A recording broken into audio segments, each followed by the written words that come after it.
평생 일할 거지만 퇴근은 하고 싶은 퇴근바라기 날라리. 내일을 좋아하지만 퇴근은 하고 싶은 퇴근바라기 도토리 팟캐스트 퇴근하고 싶다입니다.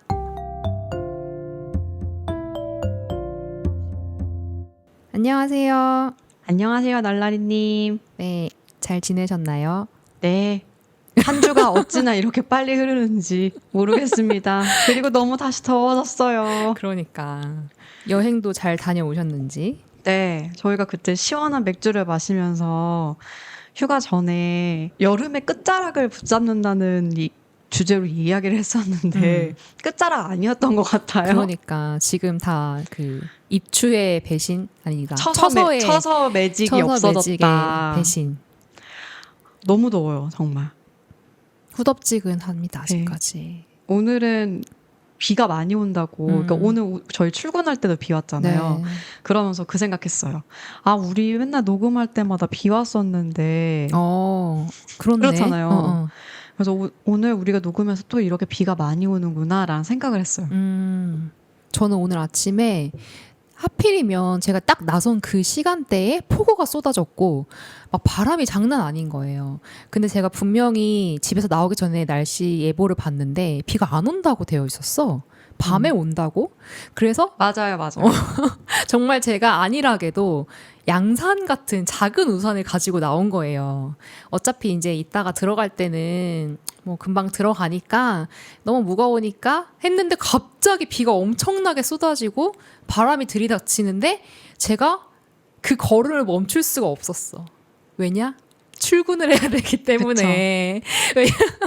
버스를 놓치면 안 되잖아요. 그래서 눈이 오나 비가 오나 출근을 해야 되는 사람들은 갑니다. 그래서 그 비바람을 정말 뚫고 한 번도 멈추지 않고 정말 그 버스 정류장까지 갔더니 막 너무 고생했겠다. 머리 막 바지 막 다 쫄딱 젖어가지고 물에 빠진 생쥐꼴 마냥. 날씨가 아주 요상해요. 맞아요. 그래서 저는 아침에 이제 이것이 출근이지. 이것이 출근길이지. 오늘은 사무실 출근하는 날이었군요. 느꼈습니다. 네. 자, 그래서 오늘은 어떤 이야기를 해볼까요? 제가 그래서 그 다시 출근을 조금 쉬다가 하게 되었잖아요. 그러다가 이번 주에는 무슨 얘기를 해볼까 생각을 하다가 우리가 퇴근을 시작했을 때, 그 처음 시작했었을 때를 한번 되돌아보면 좋겠다라는 생각이 들더라고요. 우리는 모두가 다 나이가 들면 어느 순간부터는 일을 하게 되고 그때부터 이제 출퇴근이 시작되는 거잖아요. 네, 그 순간을 한번 이야기해보고 싶었습니다. 여러분은 첫 퇴근을 기억하고 계시나요? 아르바이트도 퇴근이잖아요. 그렇긴 하죠. 네. 네, 따지면.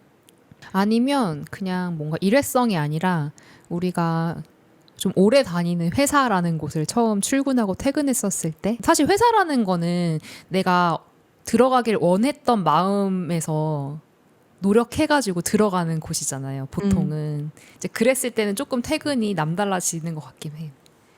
그렇죠. 어떤 시기에는 그 퇴근을 엄청나게 바랬던 시기들도 있었고, 이렇게 길게 오래 퇴근할 줄은 몰랐는데. 그러면은 퇴근을 시작할 때쯤에 대해서 서로 이야기 한번 해볼까요?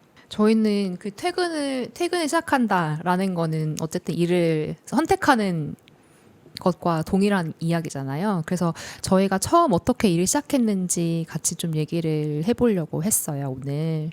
그래서 저희는 뭐 예전에도 많이 얘기를 했지만 공연 쪽에서 오래 일을 했었거든요. 근데 뭐 공연이라고 해도 되게 다양한 장르가 있고 뭐 다양하게 이제 공연 예술 쪽에는 많은 분야가 있긴 한데 그래도 저희는 어떤 교집합을 가지고 계속 그 안에서 일을 해왔던 것 같기는 해요. 그래서 사실 이 공연 쪽 일이 어떤 분들에게는 되게 좀 낯선 세계일 수도 있고 또 저희한테는 익숙하지만 또 신기한 또 업종일 수도 있을 것 같아서 저희는 어떻게 이 일을 처음에 하게 되었는지 좀 그런 이야기들을 한번 해보려고 해요. 그러면 이거 어느 시점부터 얘기해야 되는지 모르겠지만 어떤 직업을 갖고 싶었어요? 저는 이제 진짜 본격적으로 진로에 대해서 탐색하는 시기가 뭐 네. 요즘엔 빠르면 초등학교 때부터 자기 진로를 결정하기도 한다고 하는데 저는 진지하게 정말 생각했던 건 고등학교 때부터이긴 한 것 같아요. 그래서 고등학교 때는 최종적으로 많이 바뀌긴 했지만 최종적으로는 큐레이터가 되고 싶었어요. 미술? 네. 네. 그래서 뭐 많이 그때 당시에는 막 스마트폰도 없고 물론 인터넷이 있는 시기에 저희는 학창 시절 다니긴 했습니다만 그래도 그때 당시에는 큐레이터라는 직업에 대해서 자세하게 나와 있거나 그런 것들이 많이 없었어요. 그래서 대충 이제 나와 있는 것들 가지고 도서관 가서 맨날 미술관 산책 이런 책 빌려보고 미술 서양사 이런 거 보고 그래서 세계사도 선택했었어요. 그게 좀 뭔가 재밌어서. 미술에 관심이 있는지 처음 알았어. 그때 당시엔 그랬어요. 그랬군요. 그러니까 그림 보고 그런 걸 너무 좋아했던 거예요. 네. 실제로 고등학교 3학년 고3이죠. 고3 때 큐레이터과에도 지원했었어요. 수시로. 그래서 담임선생님한테 추천사 써달라고 해서 넣었는데 이제 떨어지긴 했죠. 떨어지면서 저의 진로를 저는 이제 신방과로 바꿉니다. 네. 어디로 갈까 막 하다가 생각해보니까 저는 학교보다는 일단 전공을 선택했던 것 같아요. 그리고 부모님이 별 말씀이 없으셨어요. 네가 하고 싶은 거 해라 라고 했고 신방과를 선택하고 신방과에서 내 점수 그러니까 내 지금 현재의 어떤 이 레벨로 갈 수 있는 학교들 주변으로 그렇게 해서 지원해서 가게 됐고 그러니까 신방과를 전공을 간 거는 사실 특별한 이유는 없었고 근데 그 중에서 그러니까 큐레이터가 떨어졌잖아요. 이제 무엇을 할까 했을 때 드라마도 좋아하고 공부했을 때 재밌겠다라고 생각했던 걸로 갔었어요. 근데 그러다가 어떻게 공연 쪽에 관심을 갖게 된 거예요? 그러니까요. 그 얘기를 또 해봐야 될 것 같아요. 저는 진짜 공연을 본 적이 별로 없어요. 심지어. 연극도 잘 안 보고 뮤지컬은 더더욱 더 안 보고 그랬는데 이제 영화나 스크린 매체를 많이 봤지 그 무대 공연을 즐겨보진 않았는데 이상하게 대학교 때 대외 활동을 하잖아요. 문화 쪽으로 많이 했었어요. 저희가 전공이 이제 처음에 들어갔을 때는 통합으로 있다가 2학년 때부터인가 이제 세부 전공 2개로 나뉘는데 방송 쪽이랑 컨텐츠 쪽으로 나뉜 거예요. 근데 저는 문화 컨텐츠 쪽으로 전공을 틀었고 그러면서 그 서울문화재단 뭐 이런 거 대학생 기자단 지금도 지어지고 있는 한류월드 아시죠? 경기도 그 한류월드 또 기자단 저 2기예요. 뭐 영화제 대학생 봉사 뭐 이런 것들을 제가 포트폴리오를 짜려고 한 건 아닌데 대외 활동들이 되게 일관적으로 그 카테고리에 다 모여서 쭉 이어진 거예요. 그러면서 그냥 취업할 때도 아마 그걸 살려서 자소서를 써야 되다 보니까 그러기엔 너무나 거리가 먼. 그런가? 이게 문화 컨텐츠니까. 서울문화재단에서도 근데 그때 당시 이제 연희문화창작촌 가서 뭐 취재하고 뭐 무용센터 가서 취재하고 그런 거 하긴 했었어요. 이제 점점 연관이 되긴 하는 거지. 그러기엔 우리가 처음 만났던 직장이 오페라 쪽이었는데 근데 이제 홍보팀이니까. 그래서 그랬구나. 네. 저도 사실 이렇게 자세히는 처음 들어본 것 같아요. 근데 그 전에 이제 대학교 때 아르바이트 같은 거 할 때도 헤이리에 있는 갤러리 같은 거 뭐 경기도에서 하는 무슨 별걸 다 했네. 그 고양시 뭐 나라에서 무슨 구슬 전집 같은 걸 만든다고 거기서 오래 살았던 분들 찾아가서 구슬로 인터뷰 따오고 그런 거 했었어요. 진짜 그런 대외 활동을 많이 했다. 대외 활동을 거의 안 쉬고 했던 것 같아. 그때 휴학했을 때 빼고 기억나시죠? 아무것도 안 하고 싶다. 제가 왜 아무것도 안 하고 싶어 했는지 아시겠죠? 그렇네. 대외 활동을 꽤 많이 했네요. 그런 게 재밌었던 것 같아요. 전공 수업보다 거기 나가서 직접 보고 그래 나도 그런 사람이었는데 그런 게 더 재밌었던 것 같고 갑자기 초심을 떠올리게 되는. 그래서 한때는 제가 이거 말해도 되는지 모르겠지만 서울문화재단에 들어가서 일하는 게 꿈이었죠. 그럴 수 있죠.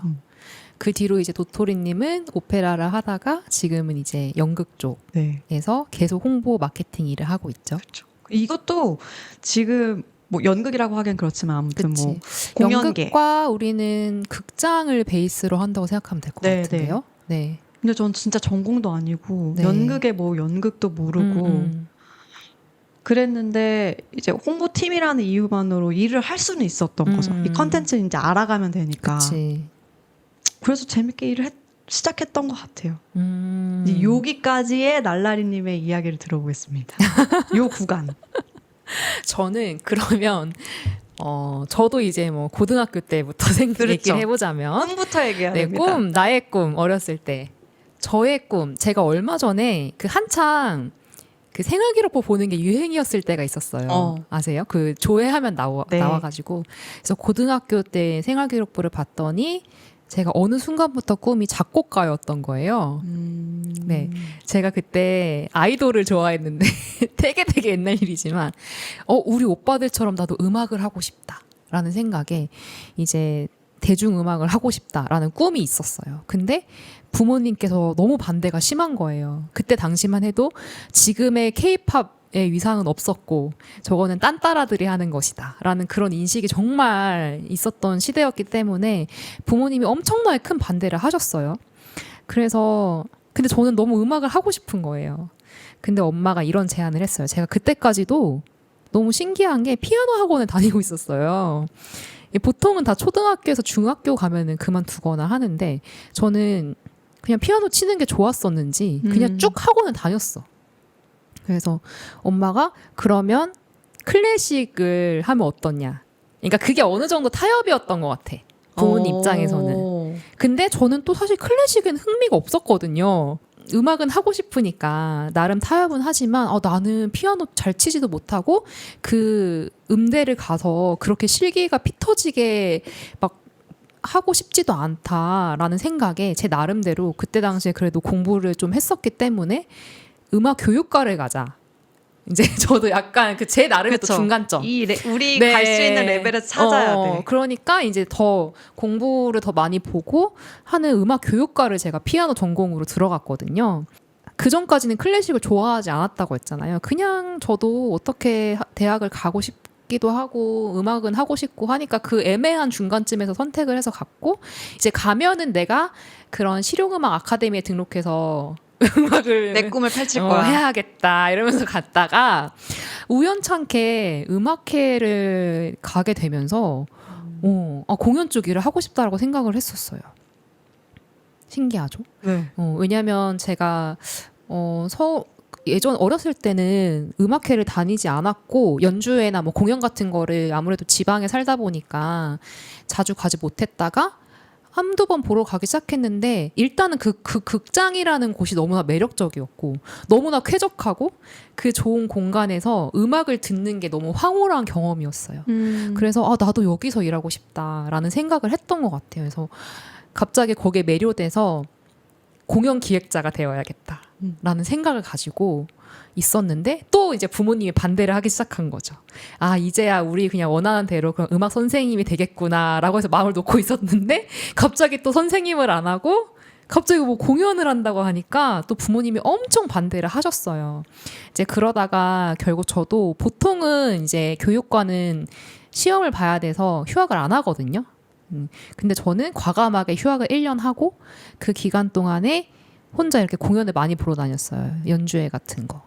그렇기도 하고 어떻게 하면 이 업계에 발을 들일 수 있을까 해서 막 뭔가 스터디 하는데도 찾아다니고 뭐 사회교육원 같은 데서 공연기획 전문가 과정 같은 것도 듣고 뭐 이런 식으로 하면서 학교를 졸업을 하고 이쪽으로 오게 됐어요. 그래서 1번은 극장에서 일을 하고 싶다.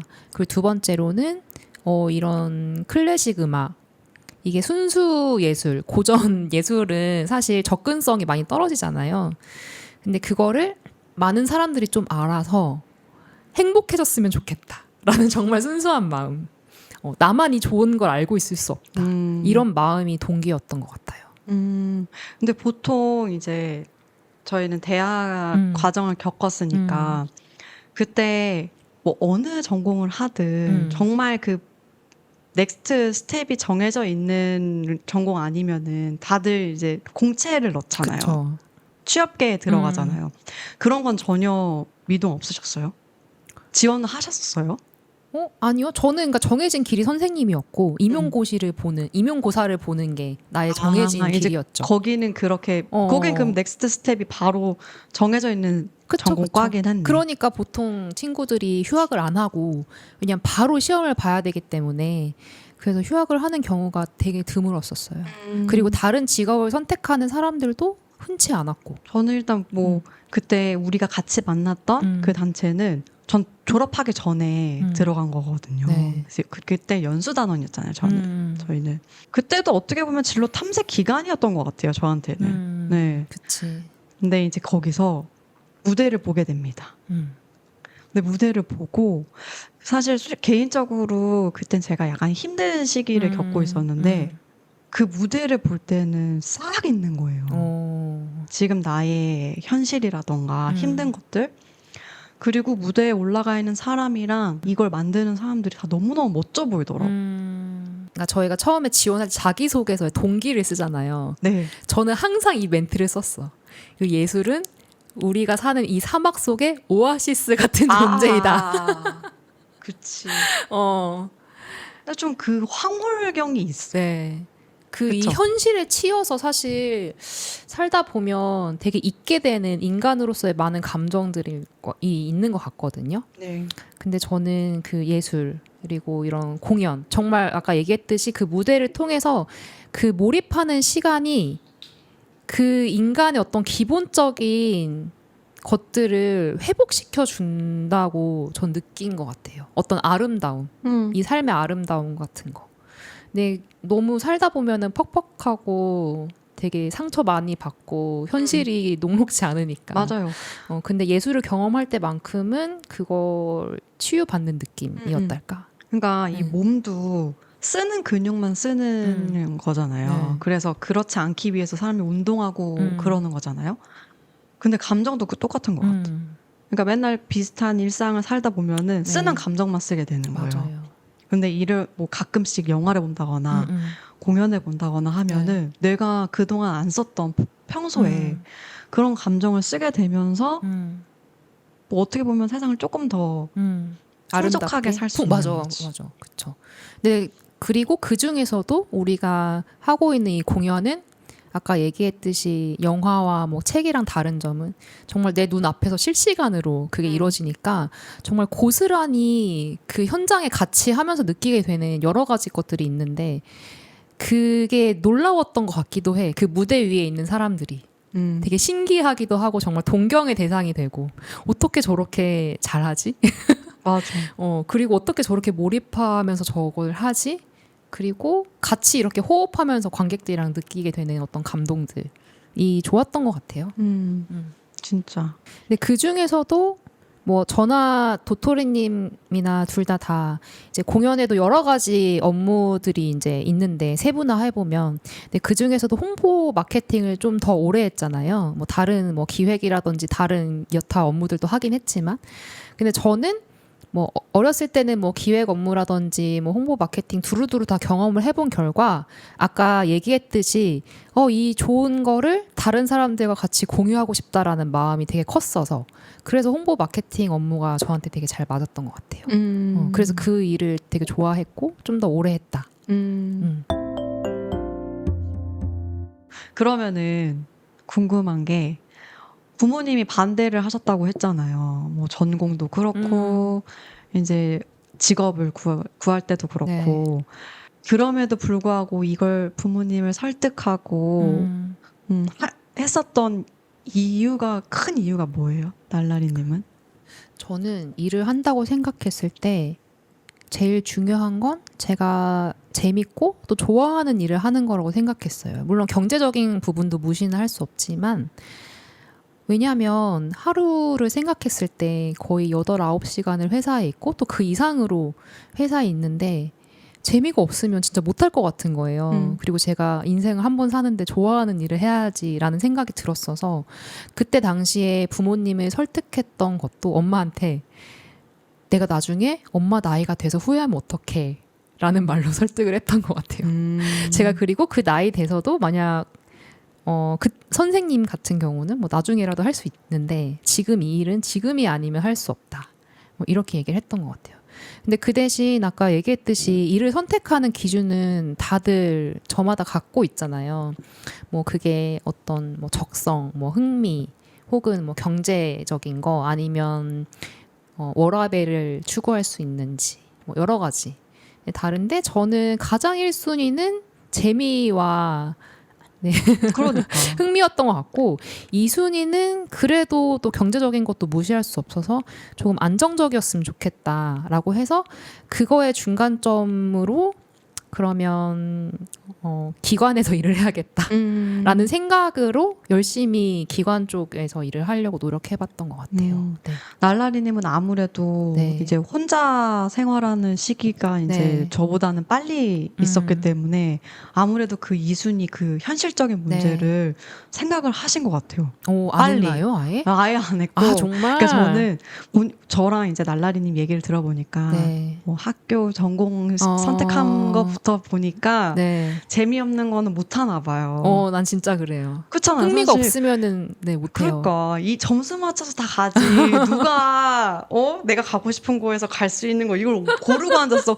나 붙여주면 감사합니다 하고 가야 되는데. 그렇네.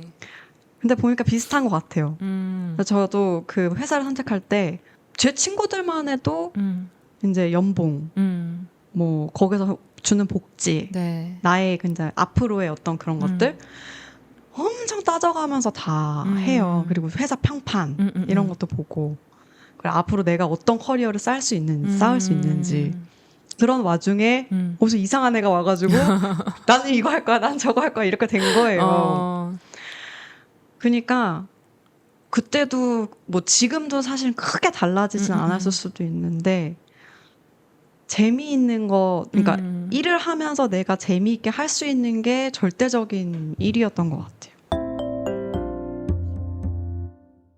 저희가 예전에도 뭐 얘기했듯이 뭐 좋아하는 일을 선택했지만 그 안에서 어떤 현실적인 것도 저희는 나름 그래도 길을 찾아왔고 사실 저도 그 클래식과 오페라 이후에는 연극 쪽에서 일을 하게 됐는데 사실 저도 연극을 좋아하는 사람은 아니었거든요. 잘 모르기도 하고.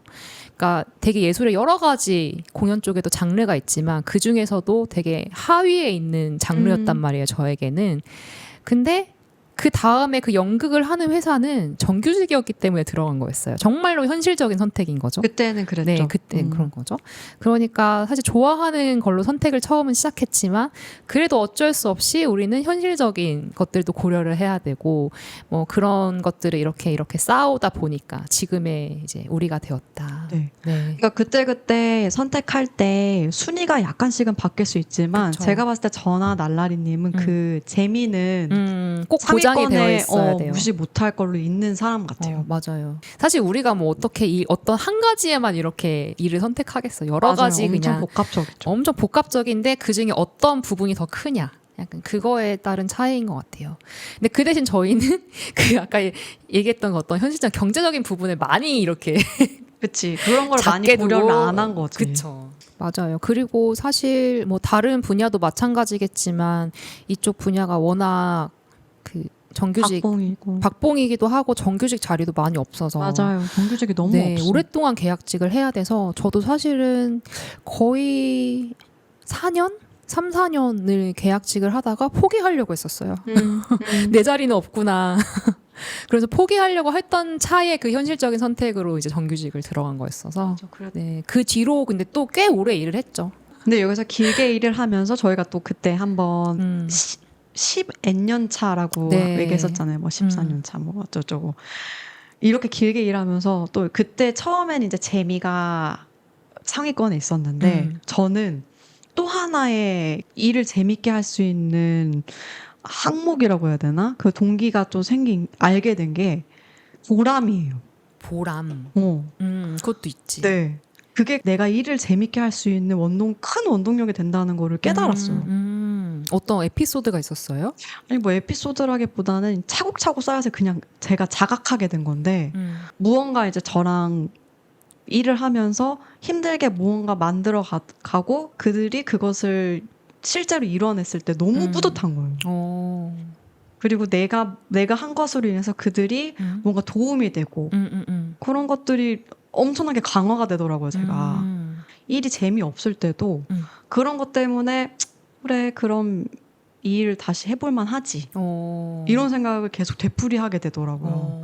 그래서 나 이런 일 좋아하는 거였구나. 근데 이제 무대에 대한 황홀경이 좀 사라지니까 이런 걸로 대체가 되더라고요. 그쵸, 그쵸. 그래서 지금은 그게 되게 우선순위에 있어요. 더 위에 있구나.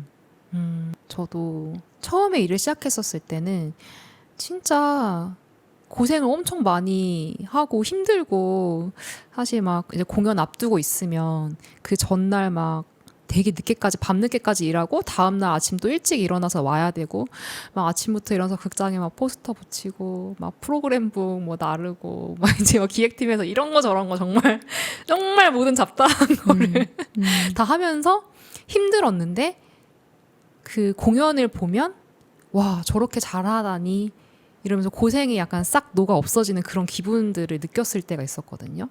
그때는 정말 그런 고생들이 보상받는 느낌으로 맞아요. 그 일들을 계속 해왔던 것 같고 그리고 저도 마찬가지로 그 객석을 가득 채운 관객분들이 되게 좋아하는 모습을 보면 되게 그게 뿌듯했어요. 맞아. 네. 그러니까 저희는 되게 일상적이지만 그분들한테는 삶에서 어쩌다가 한 번 있는 기회와 경험이고 또 그걸 통해서 되게 행복한 기분을 얻고 돌아가는 거잖아요. 그게 행복이든 뭐 어떤 다른 여타 감정이든. 근데 그 표정을 보는 걸 저는 되게 좋아했던 것 같아요. 맞아요. 네. 좋아. 네. 뭐 때문에 내가 그렇게 열심히 했을까? 최근에도 사실 그때 그 마음은 동일하게 깔려 있긴 한 것 같아. 거기 저는 플러스 회사에서 일하는 거는 저는 되게 인정 욕구가 강한 사람이어서 저 스스로를 인정받는 것도 되게 회사를 오래 다니기에는 원동력이었던 것 같아요. 그게 외부로 이제 외부 요인을 찾지 않고 나에게서 찾으면 저는 회사에서 계속 일하면서 여러 사람들이랑 같이 일하면서 얻게 되는 그 인정을 되게 좋아했던 것 같아요. 맞아요. 그때 오케이님 나왔을 때도 저희가 한번 얘기했었는데 여기는 사람이 엄청 중요하잖아요. 네.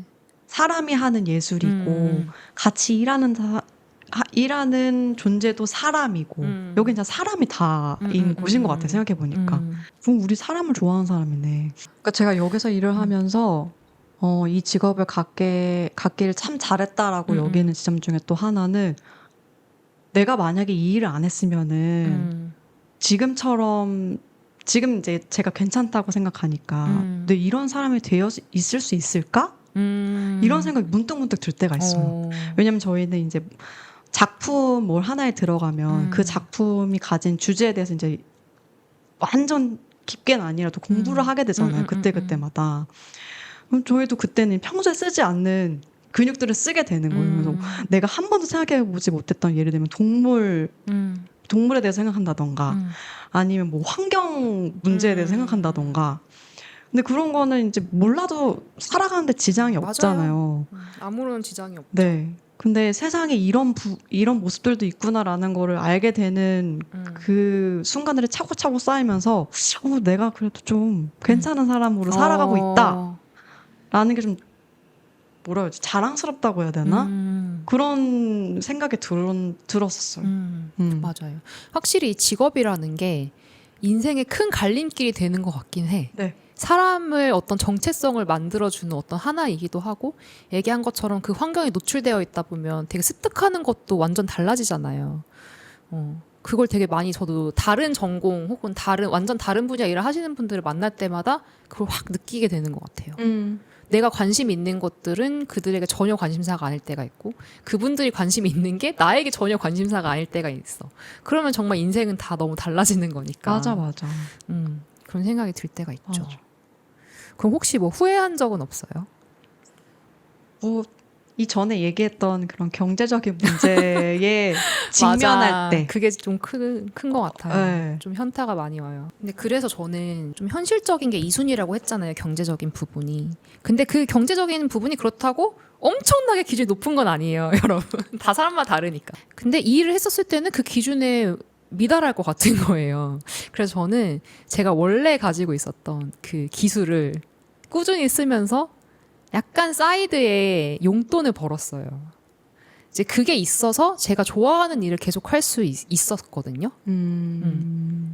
진짜 대단해. 네. 그래서 저는 아까 얘기했듯이 좀 좋아하는 일을 인생 한 번인데 그래도 그렇다고 제가 완전 극단적으로 그걸 택하는 모험가는 아니지만 그래도 제가 최선으로 선택할 수 있는 거를 선택했었을 때는 항상 그 사이드를 깔고 갔었던 것 같아서 제가 이제 주변에서도 후배들이 고민하는 친구들이 가끔 있었거든요. 그 현실적인 문제로. 그러면 항상 그 조언을 해줬던 것 같아요. 이 좋아하는 일을 계속 하면서 그거를 버틸 수 있게 하는 주머니를 하나 따로 주머니. 돈을 벌 수 있는 어떤 기술을 익혀라. 그치. 아니면 알바를 뭐 어떻게 해라. 그것도 쉽지는 않아요. 쉽진 않지만 왜냐면 금세 포기하게 되잖아요. 네, 현실적인 것이 아무래도 충족이 되지 않으면 네, 포기하게 될 수밖에 없는 것 같아요. 네. 그래서 저는 그런 방법으로 네, 10년 넘게 그나마 버티고 있었다. 나한테 재미있는 일을 찾는 것도 누구나에게나 오는 건 아닌 것 같아요. 그렇더라고요. 네. 네. 그래서 그것도 나중에 돌이켜 보니까 내가 그 시기에 그걸 깨닫고 그게 나한테 맞았고 좀 감사하긴 하더라고요. 맞아요. 그러니까 모든 건 사실 운과 타이밍과 뭐 준비된 자만이 가진다고 하긴 하지만 그게 다 맞물리기가 쉽지가 않잖아요. 맞아. 근데 한때는 저희가 뭐 계속 좋아하는 일을 선택했고 또 좋아하는 일을 해야 된다고 말은 했지만 도토리님 얘기한 것처럼 좋아하는 일이 안 생기는 사람도 있을 수는 있잖아요. 그럼. 근데 뭐 그렇다고 그게 틀린 건 아닌 것 같아. 뭐 그리고 그게 뭐 어느 순간 뭐 또 다른 나이가 더 들어서라든지 아니면 어떤 순간에 또 만나게 될 수도 있는 거라 가지고 저희는 근데 운이 좋게도 그거를 아까 얘기했던 그 어린 시절에 찾아서 그 일을 좀 계속 해올 수 있었던 것 같고. 정말. 네. 근데 왜냐면 이 첫 회사에 들어왔는데 진짜 일이 안 맞을 수도 있잖아요. 그쵸. 그럼 다른 직종으로 바꿨어. 근데 그것도 나랑 안 맞아. 그치. 그러니까 그렇게 계속 직종을 바꿀 수도 있겠다는 생각도 갑자기 드는 거예요. 맞아요. 아니면 전 그 생각도 한 적이 있어요. 좋아하는 게 사실 공연이 아니라 뭐 공연도 있을 수 있겠지만 그걸 파고 들면은 아까 그 처음에 얘기했던 내가 좋아하는 거를 누군가랑 같이 나누고 싶고 공유하고 싶은 그 마음이 내가 좋아하는 거의 본질이 아닐까. 그렇다면 사실 그거를 아이템을 다른 걸로 바꿔도 충분히 가능한 이야기이다. 그 생각도 어느 순간 하게 됐거든요. 예를 들어 우리가 뭐 홍보 마케팅을 하는 업이 나랑 되게 잘 맞고 또 그거에 대한 가치를 충분히 알고 있어서 그걸 선택해서 계속 해왔으면 뭐 공연이 아니고 다른 홍보 마케팅을 해도 맞을 것 같다. 그럴 수 있지, 진짜. 네. 그런 생각이 들었어요. 왜냐하면 보통 공연 쪽 일을 하면은 많은 분들이 PD 하고 싶지 않냐고 물어보고 결국 종착지 혹은 제일 하고 싶은 건 PD 아니야? 라고 물어보시는 분들 가끔 계셨어요. 맞아요. 근데 저는 아까 얘기했듯이 아니었거든요. 네, 제가 기획팀 안에서도 여러 가지 일도 해보고 또 실제로 작품 개발도 해보고 해봤었는데 저는 홍보 마케팅이 잘 맞더라고요. 했어. 그 업을 경험했어도. 네. 네. 그러니까 저는 기획팀 안에서 일을 했었을 때 나는 기획보다는 홍보 마케팅이 더 잘 맞는 것 같아. 무언가를 포장하고 알리고 지금 이 공연이 여기에 있다라고 알려주는 일을 더 재밌어 하더라고요, 제가. 그러니까. 네. 그러니까 저희도 그렇고 보내는 메시지를 그들이 받는 상호작용하는 게 너무 재밌어. 그대로 받아서 그거 네. 가져가서 그렇게 생각해주는 게. 그리고 공연을 만든다고 해도 그것을 알리는 사람이 없으면 어딘가에 가닿지 않으면 아무 소용이 없는 거잖아요. 그렇죠. 그냥 극장 안에 있을 뿐이야, 그 공연은. 그렇죠. 근데 그거를 정말 모르는 사람들한테 이렇게 알려주고 또 제일 기분이 좋은 건 아예 공연을 잘 알지 못하는 어떤 또 다른 잠재 관객분들한테 그게 알려져서 그렇죠. 주면 한 명이라도 연극을 네. 더 보게 하는 거지. 그게 진짜 보람이었고 저한테는 되게 재밌는 일이었던 것 같아요. 일을 하면서 가장 좋았던 순간은 언제였어요? 이 일을 해서 너무 행복하고 좋았다라고 느꼈던 순간은 정말 어렸을 때 일을 시작할 하고 그 초반에 제가 너무나 일해보고 싶었던 극장에서 일을 하면서 그 객석에 앉아서 음악을 들었을 때 아니면 제가 그때 그 음향실에서 제가 그 가사 넘긴 오퍼도 했었거든요. 그러면 실제로 이렇게 음향실에서 헤드폰 끼고 라이브로 하는 음악을 들으면서 제가 그 음악에 따라서 가사를 넘기는 거예요. 근데 제가 음악을 전공을 했다 보니까 그런 기획팀에서 그런 것도 했었는데 너무 좋았어요. 너무 특별한 경험이잖아요. 너무너무 고생했는데 그날 연주자가 너무 연주를 잘해. 그때 아 그래 내가 이래서 이 일을 하지라고 생각했던 것 같아요. 예술 너무 사랑하는데? 그때는 그랬어요. 저는 어떤 도토리님은? 순간인가 생각했을 때, 공연은 한 사이클이 끝나면은 끝이잖아요. 네. 이제 이게 뭐 길게 같이 간다거나 그러지 않으니까. 한 공연을 마치고 났을 때 같이 일해서 좋았다라고 하는 어떤 그런 편지나 뭐 말을 듣거나 네. 했을 때 기분이 제일 좋은 것 같아. 뭔가 그 내가 지금까지 했던 고생을 알아주는 맞아요. 마음에 대해 맞아요. 감동을 했던 것인가요? 감동하죠. 우리 다 그냥 일하러 만난 사람이다라고 생각할 수도 있는데 또 거기에도 마음이 오갔다는 게 또 그런 거 좋더라고요. 근데 아까 우리가 뭐 공연이니까 뭐 사람이 다 하는 일이니까라고 얘기했듯이 그 탓이 제일 큰 것 같아. 참 그럼에도 불구하고 저는 옛날에 어떤 한 가지 일을 막 10년 넘게 막 20년 넘게 하시는 분들 보면은 와 진짜 대단하시다. 되게 막 저거 안 지겨울까? 막 이런 생각을 했는데 이제는 우리가 그렇게 되어가고 있어서 그러니까 네, 하다 보니까 방학 없이 어떻게 사나 생각했는데 살 수가 심지어 있었습니다. 도토리님 지금 이 한 직장에서 몇 년 동안 일했죠? 그러니까요. 13년이 넘어갔네. 그러니까 진짜 대단한 사람이에요. 제 친구들 놀래요. 그니까 저는 뭐 여기저기 회사도 많이 옮겼죠. 근데 도토리님이야말로 원래 저는 오래 달리기를 제일 잘했어요. 체력장에서. 그래서 이제 앞으로 더 이제 오래 다닐 생각이시잖아요. 뭐 우선순위가 이제 바뀌면 또 모르지만 일단은 또 재미있게 다녀보고 있는 중입니다. 근데 그것도 진짜 복인 것 같아. 오래 다닐 수 있는 회사를 만나는 것도. 엄청 그래요. 네. 진짜요. 지금 그럼 날라리님은 공연계를 잠시 떠나 있는 셈이잖아요. 왜냐하면 발을 깊게 담그고 있지 않기 때문에. 그쵸. 네네. 그럼 이제 앞으로 또 저희는 꽤나 오랜 시간 동안 일을 해야 되는데 어떤 일을 하고 싶으신지 또 어떤 새로운 기준이 또 있는지 궁금해졌어요. 저희가 처음 그 출퇴근을 시작했었을 때 그 마음을 아까 계속 얘기했는데 그때 이 일을 선택했던 기준과 중간에 또 마음과 이 퇴사를 할 때쯤의 마음은 또 많이 달라진 것 같긴 하거든요. 그래서 지금 제가 직업을 선택하는 기준은 1번은 자유롭게 살고 싶다. 맞아. 그게 지금 가장 큰 화두인 것 같아요. 가장 큰 화두예요. 날라리님한테. 시간을 제가 주도적으로 운영하고 싶고 그러려면 어떤 직업을 가져야 할까? 그렇게 생각을 계속 하게 되는 것 같아요. 회사라는 곳이 뭐 지난 화에도 얘기했듯이 너무 좋고 사실 그 자원과 그리고 그 규모에 따라서 제가 할 수 있는 일의 폭이 많이 넓어지니까 너무 좋고 또 제가 또 그것도 적성에 되게 잘 맞았던 것 같은데 왜 자꾸 회사를 다시 들어가기가 싫을까? 라를 생각해 봤었을 때는 그 시간의 자유가 제일 큰 것 같아요. 사실 일은 뭐 크게 그런 건 아니잖아요. 일은 전 되게 잘 맞아요.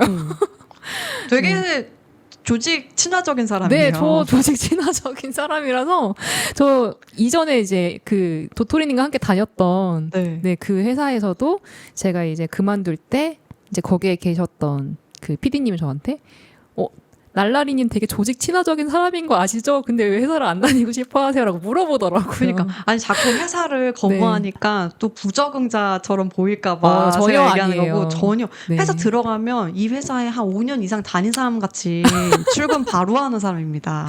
맞아요. 그래서 제가 진짜 여기 가자마자 인사 담당자님이 날라리님 원래 여기 다녔던 사람 같아요. 이랬잖아.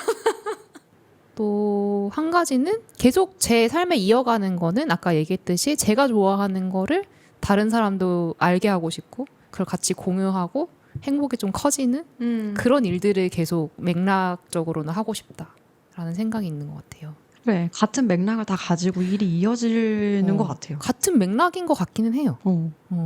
그러네. 그쵸. 그래서 그 다음에 제가 어떤 직업을 갖게 될지 사실 아직 저도 모르거든요. 모르겠어요. 어떡하죠? 야 기대된다.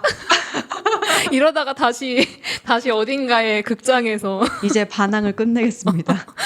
이제 그냥 조용히 그냥 저는 월급 받으면서 다니겠습니다. 뭐 또 얘기 들어보니까 날라리님도 이것저것 해보고 싶은 것도 많고 실제로 그렇게 하고 있고요. 그래서 옆에서 보는 입장에서는 되게 부러우면서도 재밌고 기대돼요. 그러니까 걱정이 되지는 않아요. 네, 그럼 그래서 다행이에요. 응원하고 싶은 마음이 되게 커져요. 다행입니다. 내가 못하니까 좀 해줬으면 하는 바람도 있고. 그니까 나한테 그걸 바라는 사람이 많더라.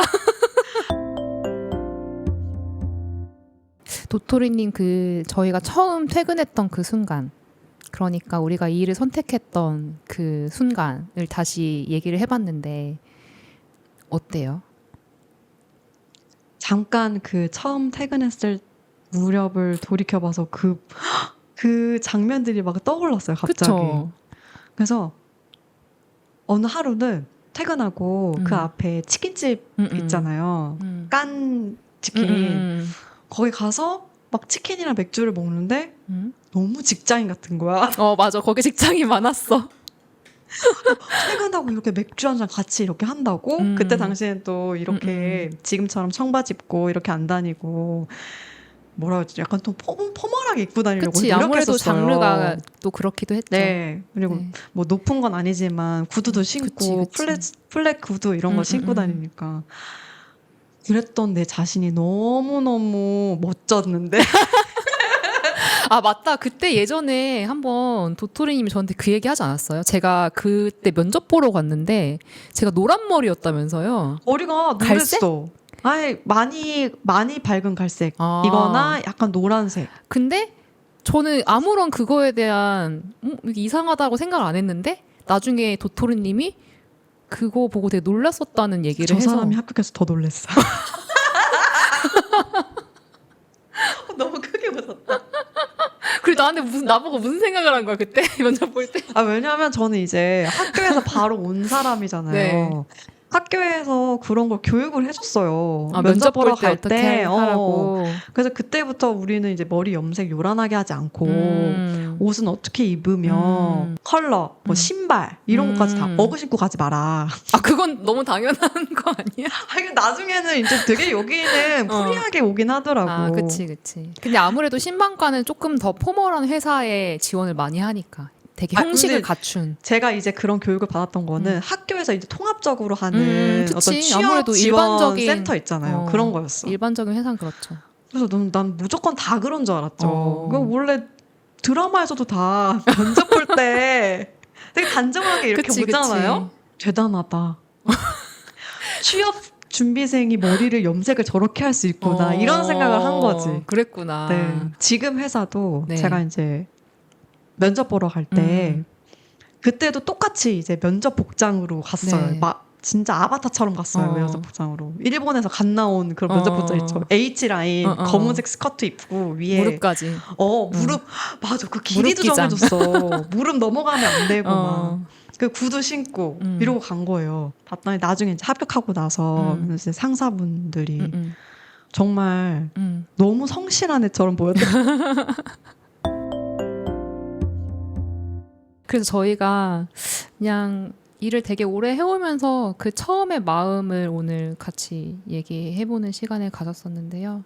아, 그런 때가 있었지라고 되게 추억을 하면서, 또 새삼. 네, 새삼 추억을 하면서 또 흐뭇해지는 시간이었던 것 같기는 해요. 그리고 저는 사실 항상 도토리님의 그 첫 시작도 제가 처음 들은 것 같은데, 다 저랑 같은 일을 하는 사람들의 시작도 되게 항상 궁금해 하거든요, 마음속으로는. 근데 그거를 사실 막 깊게 물어볼 순 없잖아. 어떻게 하다가 이 일에 흥미를 갖게 되셨어요? 막 이렇게 내가 면접 보는 것도 아니고 물어볼 수가 없잖아요. 그래서 사실 항상 궁금하긴 했었어요. 왜냐면 우리 얘기했듯이 흔치 않으니까 네. 이 일을 선택하고 이 길에 접어들게 된다는 거는. 다들 어디서 이렇게 흘러들어올까. 그리고 그쵸. 저희는 전공도 진짜 제각각이에요. 그러니까요. 그래서 항상 저는 궁금했던 부분이었어가지고 도토리님과 또 얘기를 해보고 싶었어요. 네, 또 해보니까 재밌네요. 그렇죠. 사람은 나이가 들면 누구나 일을 하게 되고 또 출퇴근을 시작하게 되잖아요. 그 어떤 기준으로 선택했던지 간에 그때 선택이 지금의 우리를 만들었을 거라고 생각합니다. 뭐 전공이나 월급, 또 워라밸, 또 단순한 흥미나 재미 여러 가지 것들이 선택의 이유였을 것 같지만 네, 그 하나 어떤 것도 틀리지 않았고 네, 모든 것이 각자 빛나는 인생을 만들어줬을 거라고 생각합니다. 앞으로도 우리 잘 퇴근해 볼까요? 좋습니다. 일단 오늘 퇴근부터 하시죠. 네, 그러면 저희는 퇴근해 보겠습니다. 안녕. 안녕.